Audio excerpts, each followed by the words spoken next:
बच्चों, आज इस कक्षा में हम लोग अपनी बाल राम कथा पुस्तक से राम और सुग्रीव पार्ट 9 स्टार्ट कर रहे हैं।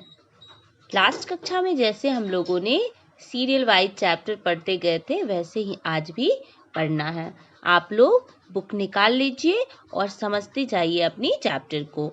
आज बता रही हूँ राम और सुग्रीव। जब सुग्रीव से राम मिले थे, उनसे मित्रता की थी, उस समय के बारे में बात की जा रही है इस पाठ में। आप लोग सुनिए अच्छे से। राम और लक्ष्मण ऋषिमुख पर्वत पर पहुंचे हैं। किस प्रकार से पहुंचे हैं? तो वहां वे सुग्रीव से मिले। किससे मिले? सुग्रीव से। सुग्रीव वहां निर्वासन में अपना समय बिता रहे थे।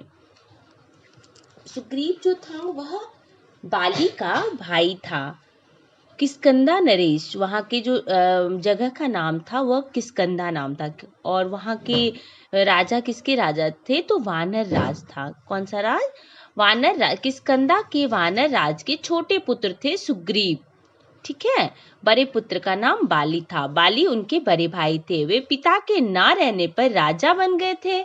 राजकाज में मनमुटाव तथा बाद में झगड़े के कारण सुग्रीव को अपना जान बचाने के लिए ऋषिमुख आना पड़ा था। वे सुग्रीव और उसके कुछ दोस्त मिलकर के पर्वत की गुफा में रहते थे। यहाँ वे सदा चौकस रहते थे। उसे डर लगता था, उसे भय था कि विश्वास पात्र वानर सेना निरंतर पहरे पर रहती थी। राम लक्ष्मण को आता देख सुग्रीव ने सोचा कि ये दोनों बाली के गुप्तचर होंगे। वे घबरा गए, पर हनुमान सुग्रीव से सहमत नहीं थे। यह पता लगाने के लिए वे कि कौन है, हनुमान वहां से चल पड़े। उन्होंने वेश बदल लिया और राम लक्ष्मण के पास पहुंचकर उन्हें शिष्टता से प्रणाम कर पूछा, आप दोनों कौन है? राम लक्ष्मण बोले, हम सुग्रीव से मिलने जा रहे हैं, हमें उनकी आवश्यकता है। हनुमान मूल रूप से आ गए।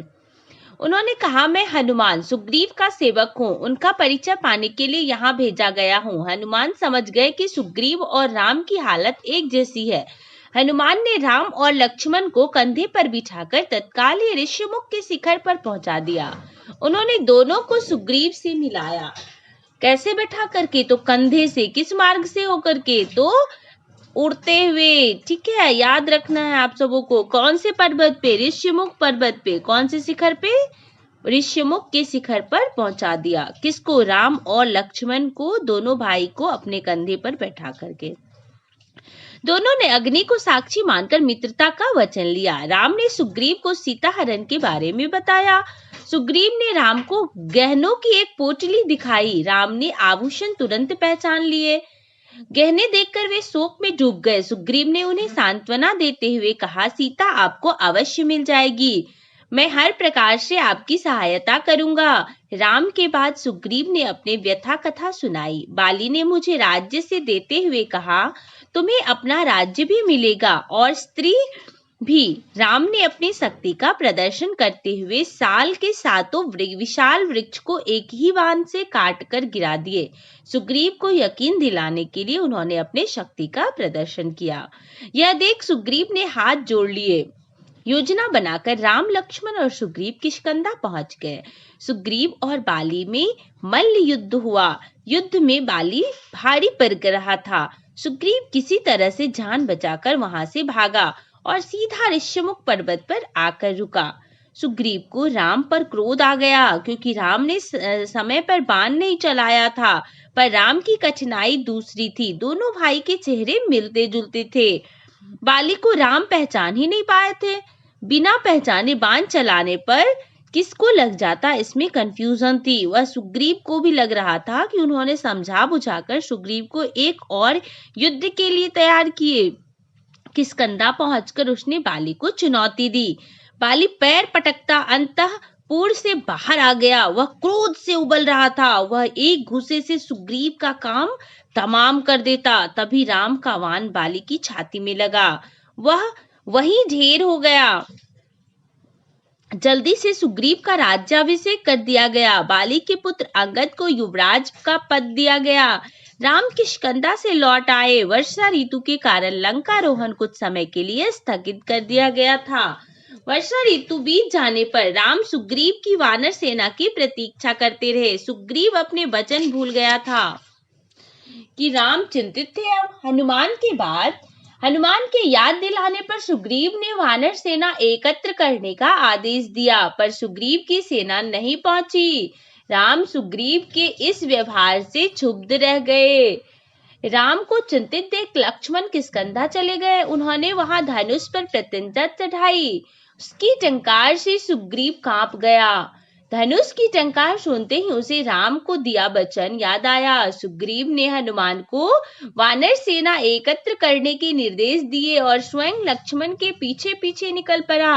राम के सामने जाकर भयभीत सुग्रीव ने उनसे क्षमा याचना की।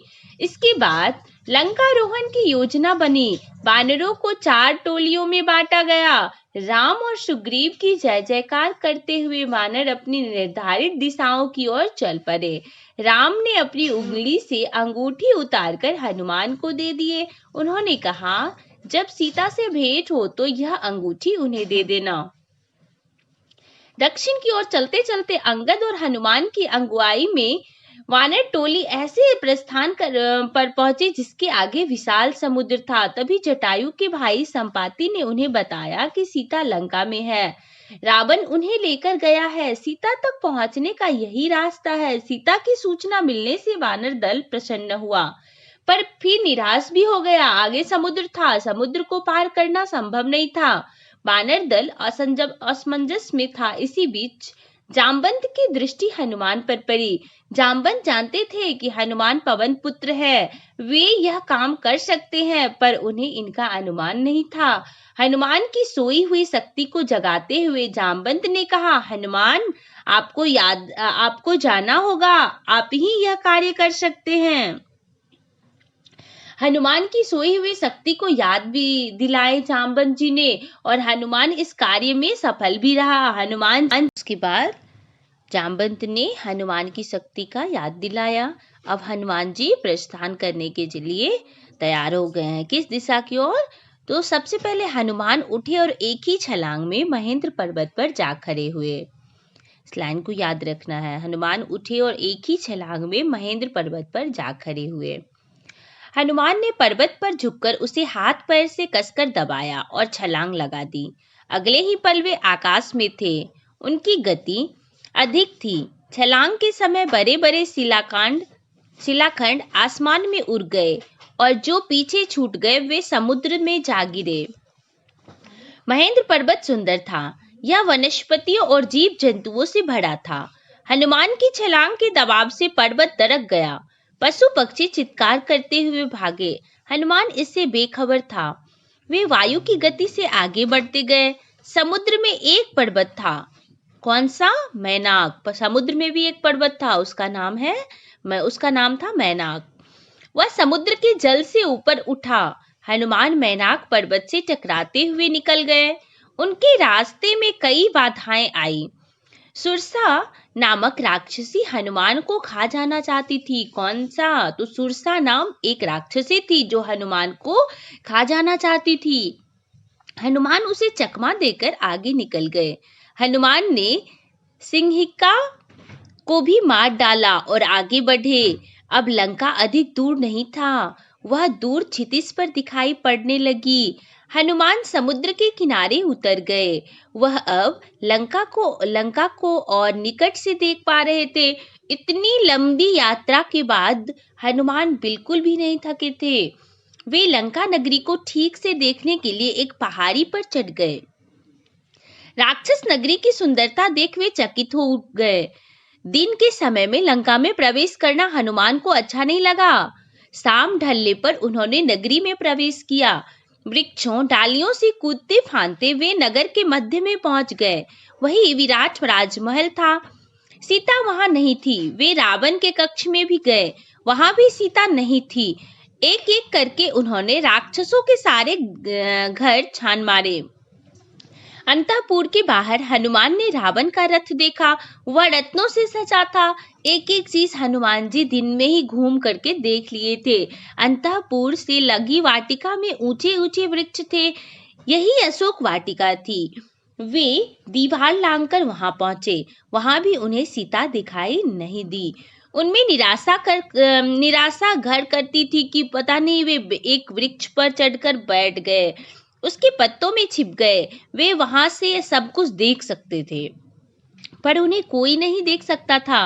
रात हो गई थी। अचानक वाटिका के एक कोने से अट्टहास सुनाई पड़ा। राक्षसियों का झुंड किसी बात पर अट्टहास कर रहा था। हनुमान ने ध्यान से देखा। राक्षसियों से के बीच एक स्त्री बैठी थी। चेहरा मुरझाया हुआ था, उदास और दयनीय थी। उन्होंने सोचा, यही सीता माता है। राक्षसियों वहां से नहीं हट रही थी। वे सीता से भेंट किए बिना लौटना नहीं चाहते थे। अब रावण ने सीता को अपना बनाने के लिए बहलाया फुसलाया, लालच दिया, पर सीता नहीं मानी। वे डर से कांप रही थी, पर उन्होंने रावण की एक भी नहीं सुनी। रावण ने उनसे कहा, मेरी बात मान लो और सुख भोग करो, अन्यथा मैं तुम्हें तलवार से काट डालूंगा। सीता बोली, मुझे राम के पास पहुंचा दो, वे तुम्हें क्षमा कर देंगे, नहीं तो तुम्हारा सर्वनाश निश्चित है। रावण क्रोध में पैर पटकता हुआ चला गया। रावण के जाने पर राक्षसियां सीता को डराने धमकाने लगी। राक्षसियों में एक राक्षसी थी त्रिजटा, वह सबसे अलग थी। उसने कहा, एक सपना देखा है, पूरी लंका समुद्र में डूब गई है और सब कुछ नष्ट हो गया है। सीता को यह सपना अच्छा नहीं लगा, वह विलाप करने लगी। राक्षसियां देर रात तक एक एक करके चली गई। हनुमान की सीता से विदाई। अब हनुमान ने वृक्ष पर बैठे बैठे राम कथा आरंभ की। रावण की एक लंका अब लंकापुरी छोड़ने से पहले उन्होंने रावण का उपवन तहस नहस कर डाला था, अशोक वाटिका उजाड़ दी थी, विरोध करने वाले राक्षसों को मार डाला था। रावण का पुत्र भी हनुमान से लड़ते हुए मारा गया था। हनुमान द्वारा मचाए गए उत्पात की सूचना पर रावण को बहुत क्रोध आया। उसने मेघनाद को उस वानर को पकड़कर लाने के लिए भेजा। मेघनाद ने अंततः हनुमान को बांध लिया और राक्षस उन्हें खींचते हुए रावण के दरबार में ले आए। रावण के प्रश्न पूछने पर हनुमान ने कहा, मैं श्री राम का दास हूँ, मेरा नाम हनुमान है। मैं श्री राम की पत्नी सीता की खोज में आया था। मुझे आपसे मिलने के लिए एक उत्पात करना पड़ा। क्रोध में रावण हनुमान को मारने के लिए उठा। विभीषण ने उसे रोक दिया। हनुमान ने पुनः प्रणाम कर सीता को सम्मान सहित लौटा देने की प्रार्थना की। रावण ने हनुमान की पूंछ में आग लगा देने का आदेश दिया। जलती हुई पूंछ के साथ हनुमान को नगर में घुमाया गया। इसी बीच हनुमान ने बंधन तोड़ दिए। उन्होंने एक भवन पर चढ़कर उसमें आग लगा दी। उन्होंने बहुत से भवन जला दिए। राक्षस विलाप करने लगे। अचानक हनुमान को सीता की चिंता हुई। वे अशोक वाटिका की ओर भागे। उन्होंने देखा सीता पेड़ के नीचे सकुशल बैठी थी। सीता जी की आशीर्वाद पाकर वे उत्तर दिशा की ओर राम के पास चल पड़े। दूसरे तट पर पहुंचते ही हनुमान को अंगद, जामवंत आदि सब वानरों ने घेर लिया। हनुमान ने संक्षेप में उन्हें लंका का हाल सुनाया। प्रसन्नता से वानर किलकारियां मारने लगे। हनुमान ने राम को सीता द्वारा दिया गया आभूषण। राम की आंखों में आंसू आ गए। उन्होंने हनुमान से सीता के कुशल क्षेम के बारे में पूछा। हनुमान ने उनसे कहा, वे व्याकुल है, आपकी प्रतीक्षा कर रही है। यदि आप वहां 2 महीने में नहीं गए तो रावण उन्हें मार डालेगा। यह सुन राम शोक में डूब गया। सुग्रीव ने युद्ध की तैयारियां तत्काल आरंभ कर निर्देश दिया कि सुग्रीव ने लक्ष्मण के साथ बैठकर युद्ध की योजना पर विचार किया। योग्यता और उपयोगिता के आधार पर भूमिकाएं निश्चित कर दी गई। समुद्र को पार करने के लिए तरीके पर भी विचार हुआ। अब आगे क्या होता है, आप लोग अच्छे से इस कहानी को सुनते रहिए।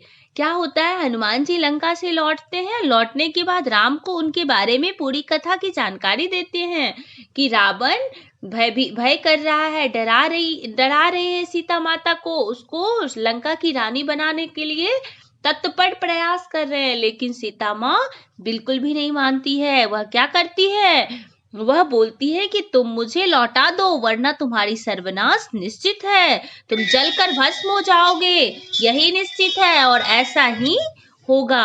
क्या बोल रहे हैं?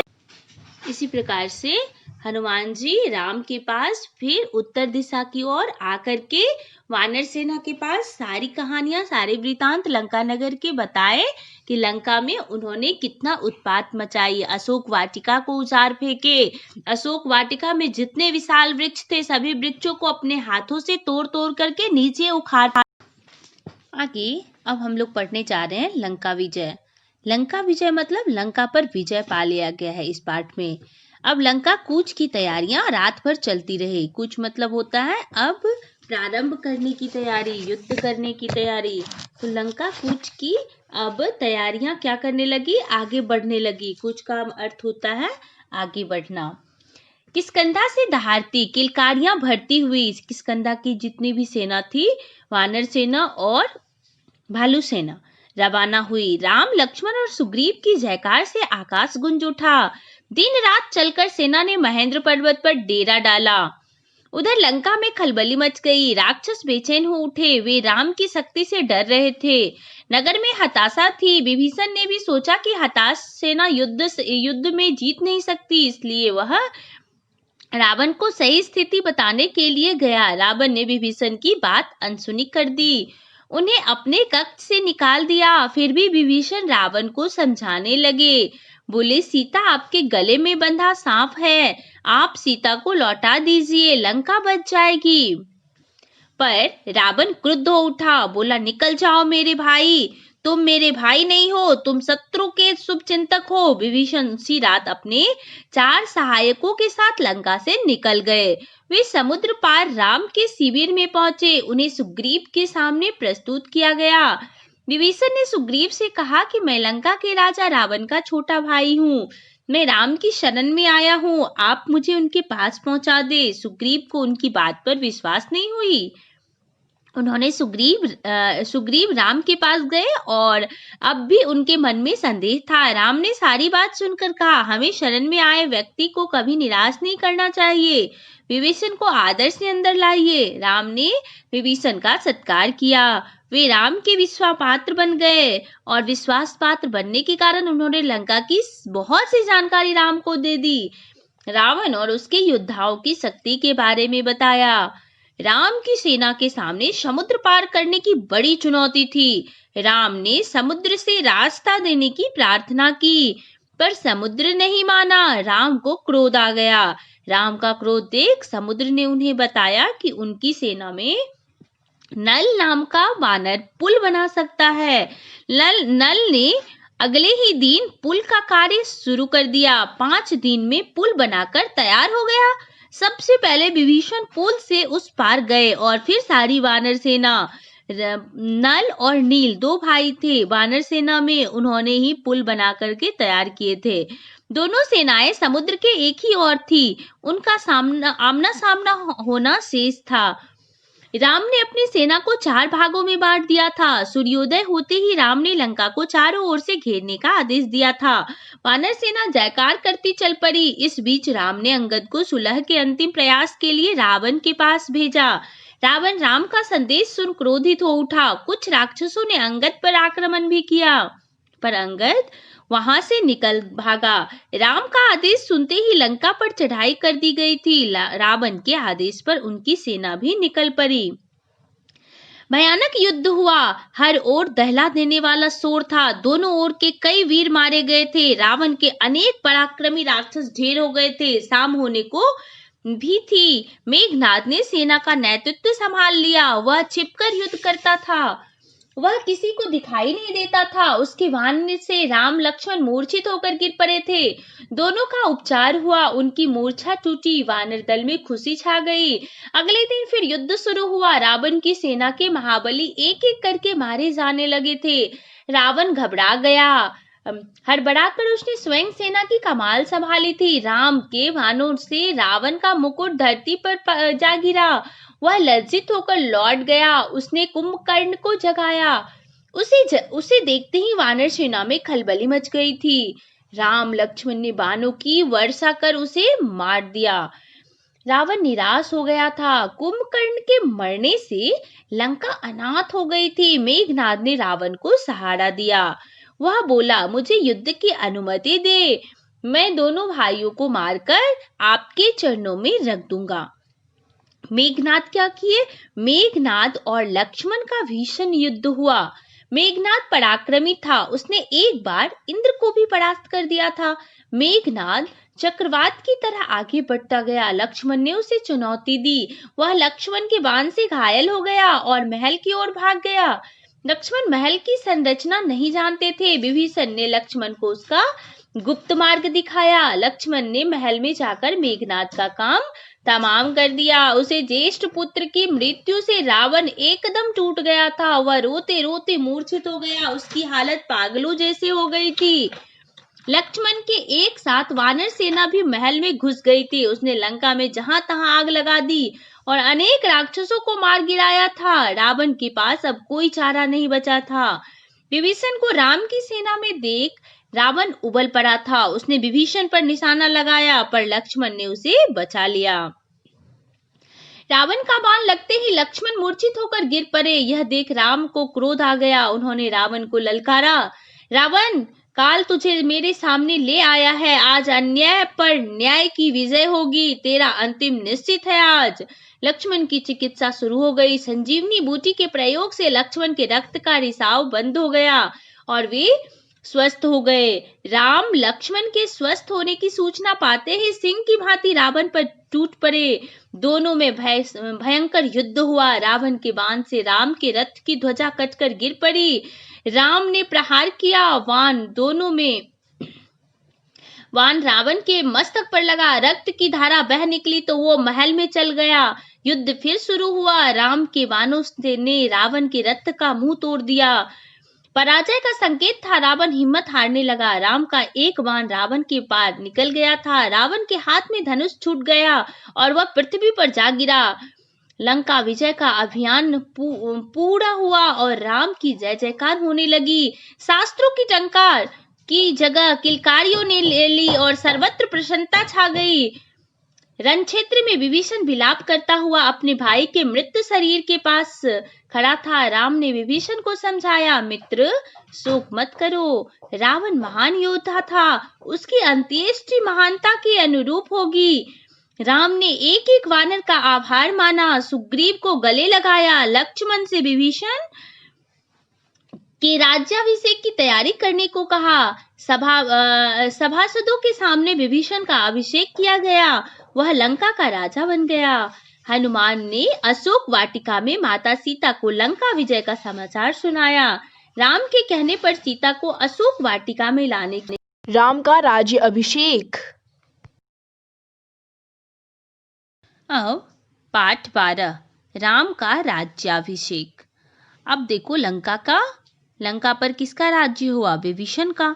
विभीषण कौन थे? तो रावण के छोटे भाई। क्योंकि वह पहले राम की शरण में आ गए थे तो उनका बचना निश्चित था, क्योंकि राम की शरण में जो आ जाते हैं उनका कल्याण होता है।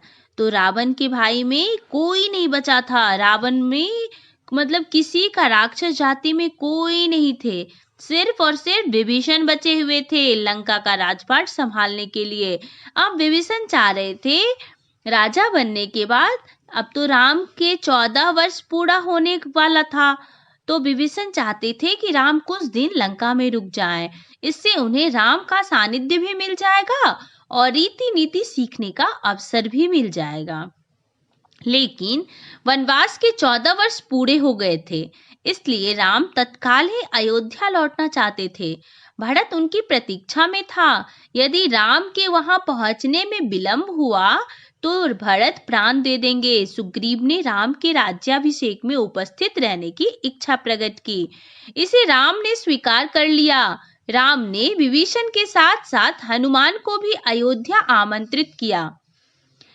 राम के विमान के उड़ान भरने के बाद विभीषण ने कोषागार से वानरों को रत्नभूषण दिए।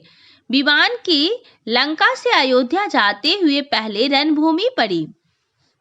उसके बाद आया वह पुल जिसे नल और नील ने बनाया था। सीता के आग्रह पर विमान किष्किंधा उतरा। आगे पंपा सरोवर था। उसकी शोभा निराली थी। गंगा यमुना के संगम पर ऋषि भरद्वाज के आश्रम में विमान उतरा और वहां सभी ने रात बिताई। अयोध्या जाने से पूर्व राम ने पहले हनुमान को अयोध्या भेजा। वे हनुमान द्वारा अयोध्या का हाल जानना चाहते थे। उनका विचार था कि यदि उनके अयोध्या लौटने पर भरत को प्रसन्नता नहीं होगी तो वे अयोध्या नहीं जाएंगे। राम की वापसी की सूचना पाकर हनुमान अयोध्या में नंदीग्राम पहुंचे। हनुमान ने भरत से कहा कि राम प्रयाग पहुंच चुके हैं, उनकी वनवास की अवधि पूरी हो गई है। यह सुन भरत बहुत प्रसन्न हुए। हनुमान भरत से विदा लेकर राम के पास आश्रम लौटे। अगली सुबह राम का विमान सरयू नदी के ऊपर पहुंच गया था। भरत राम के अयोध्या आने की सूचना पाकर उत्सव की तैयारियां करने लगे। महल में तीनों रानियां नंदीग्राम के लिए निकल पड़ी। राम का नंदीग्राम में भव्य स्वागत हुआ। राम लक्ष्मण ने नंदीग्राम में तपसी बना उतार दिया। उन्होंने तपसी वस्त्र धारण कर लिए। उन्होंने राजसी वस्त्र धारण कर लिए। नगरवासी प्रसन्न थे, माताएं भी प्रसन्न थी, मुनिगण भी खुश थे। राजमहल पहुंचने पर मुनि वशिष्ठ ने कहा, कल सुबह राम का राज्याभिषेक होगा। इसकी तैयारियां पहले से ही कर ली गई थी। अब अगले दिन मुनि वशिष्ठ ने राम का राज तिलक किया। मंगलाचार हुआ, शुभ गीत गाए गए। सीता ने अपने गले का हार उतारकर हनुमान जी को भेंट कर दिए और राम द्वारा दिए गए बहुमूल्य हार को अपने गले में डाल लिया। कुछ दिन बाद सारे अतिथि एक एक करके चले गए। राम ने लंबे समय तक अयोध्या पर राज किया। उनका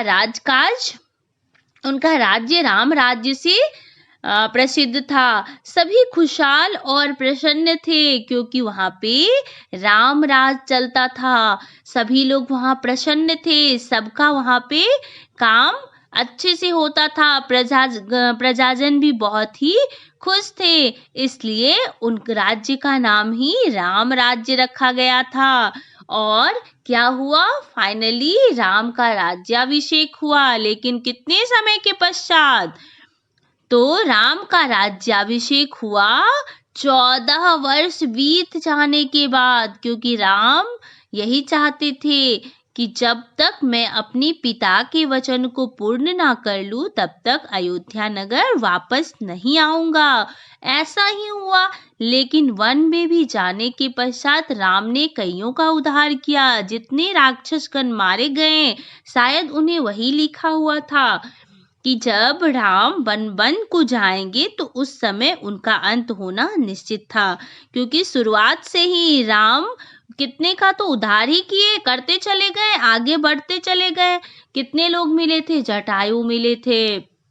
जटायु कौन थे? गिद्धराज थे। वो वृद्ध थे, बूढ़े थे, लेकिन जटायु ने भी उनका मदद किया था। जब सीता को हर करके रावण दक्षिण दिशा की ओर ले जा रहा था तो वह आकाश मार्ग में ही रावण के ऊपर प्रहार किए थे, जिसके कारण कुछ समय के लिए रावण को ऐसा लगा कि यहाँ भी सीता और राम के मित्रगण हैं, तभी तो उन्होंने उनके रथ को तोड़ फोड़ कर गिरा दी थी। लेकिन रावण से वह भी मारा गया था। मूर्छित होकर रावण उसे नीचे फेंक दिया।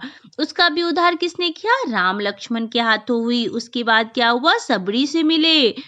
सबरी से मिलने के बाद सबरी ने मीठे बैर और झूठे बैर खिलाए थे, क्योंकि वह रोज चख करके बैर को रखती थी। और उन्होंने ही सुग्रीव के बारे में बताया और सुग्रीव से मित्रता करने के लिए बताया।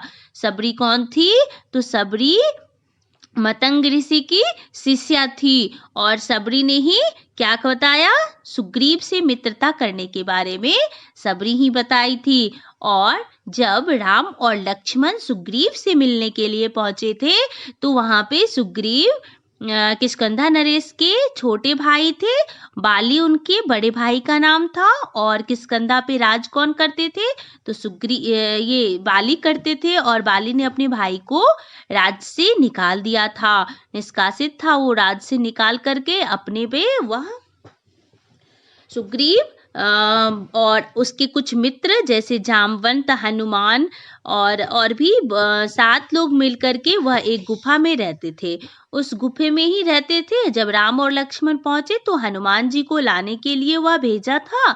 तो हनुमान ने वेश बदल करके पहले राम के पास पहुंचे और राम जी को पहले उन्होंने अपने परिचय से अवगत करवाया। जब वह ये समझे कि ये राम और लक्ष्मण है, फिर उन्होंने अपने कंधे पर बैठा करके उन्हें लेकर के कहाँ पहुंचे, तो सुग्रीव के पास। और उसके बाद दोनों की मित्रता हुई, किसको साक्षी मानकर? अग्नि को साक्षी मानकर। तो बच्चों, आप सबों को ध्यान पूर्वक मैं बताई हूँ जितनी भी कहानी, सबको याद रखना है, क्योंकि यह एक रामायण की छोटी कथा है। जस्ट रामायण है, लेकिन रामायण पे आधारित आप लोगों को संक्षिप्त में बताया गया है, क्योंकि रामायण के वृतांत तो बताना मुश्किल है। रामायण तो बहुत ही बड़ा चैप्टर है। तो यहाँ पे संक्षिप्त रामायण आप सबों की कक्षा 6 में थी। मैंने 1 से लेकर के 12 तक सभी पाठ को आप सबों को बता दी हूँ। सारे बच्चे ध्यान पूर्वक इन सारे वीडियोस को फिर देख लीजिएगा, ताकि आपको यह सारे कहानी के बारे में हमेशा के लिए जानकारी आप लोग रख पाएंगे। तो आप लोग आज के अध्याय में जाना, राम का राज्याभिषेक। अंततो गत्वा राम का राज्याभिषेक हुआ। राम का राज्याभिषेक किसने किया? तो राम का राज्याभिषेक मुनि वशिष्ठ ने किया। किसने किया? मुनि वशिष्ठ ने किया। राम का राज्य किस नाम से प्रसिद्ध था? तो राम